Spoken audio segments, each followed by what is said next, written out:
Assalamualaikum warahmatullahi wabarakatuh.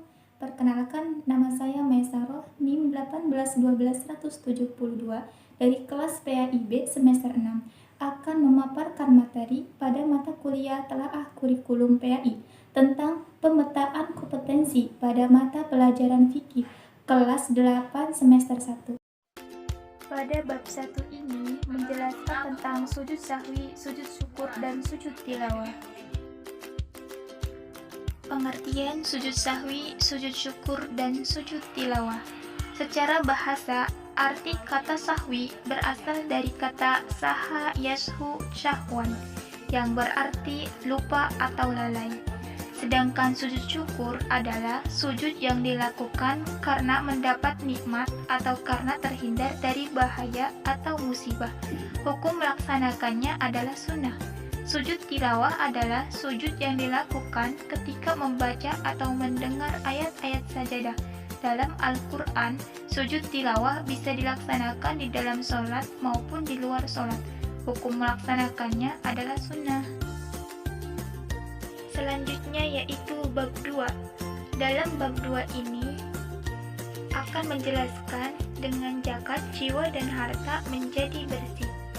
Zakat menurut bahasa lugat memiliki beberapa makna, antara lain tumbuh, suci, berkembang. Sedangkan menurut istilah fikih, zakat adalah sejumlah harta yang diambil dari harta tertentu untuk diberikan kepada golongan tertentu. Golongan mustahik zakat adalah fakir, miskin, amil, mu'alaf, riqab, ghorim, sabilillah, dan ibnu sabil.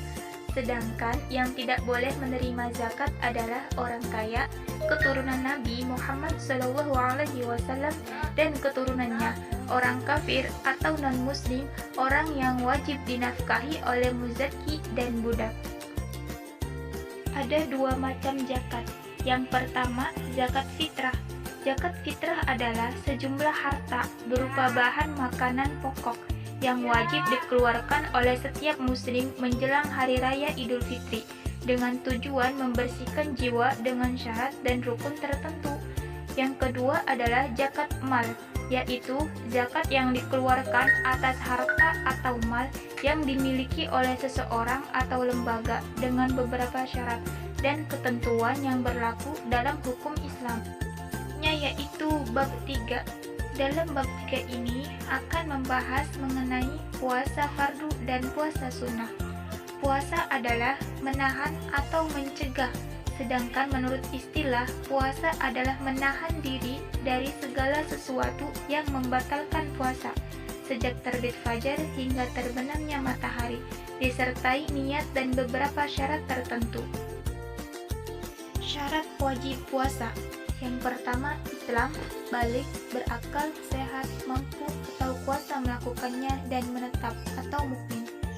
Yang kedua yaitu syarat-syarat sah puasa, yaitu Islam, tamyiz, suci dari haid dan nifas, bukan pada hari-hari yang diharamkan berpuasa. Ketiga yaitu rukun puasa, yaitu niat dan meninggalkan segala sesuatu yang membatalkan puasa, mulai terbit fajar hingga terbenamnya matahari. Selanjutnya bab 4 yang berjudul dengan iktikaf hati menjadi tentram.